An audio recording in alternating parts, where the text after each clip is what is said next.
Nama gababa saahiban godhatin jecha abbootii keenya yaadadhuun dagatin yaalma koo namantaa netti naan hidhatin. Oduu gammachiisan yeroodhaa yerootti kan isin bira gahaa ture yoo ta'u, akkuma waan hin beekne barachuun ni dirqama narratti ta'e. kan hin baradhe bifa kitaabaatiin wallaalaa barsiisuu fi beekaa yaadachiisuun dirqama kiyya jechuun.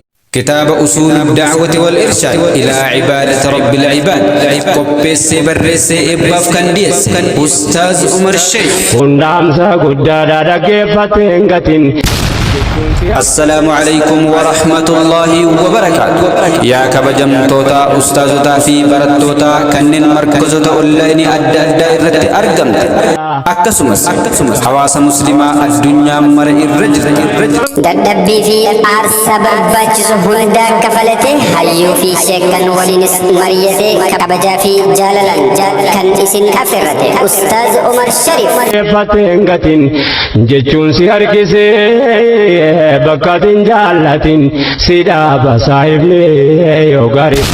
sagantaa ho'aa fi miidhagaa fakkeenya shabaabotaa qorannoodhaan seenuuf tarree barreessitoota bu'uura daawaa fi riqicha sunnaa ambiyoota aarsaa barbaachisu hunda kafalee eegaa kan jiru hunda muslimtoota netti naan hidhatin hundaamsa guddaadhaa dhaggeeffateen gatin. qopheessaa fi barreessaan kitaaba usuul da'wati wal irshaad ilaa cibaadati rabbil cibaad ustaaz Umar Sharif akkan daganne akka nurraa hin hafne isiniin jedha.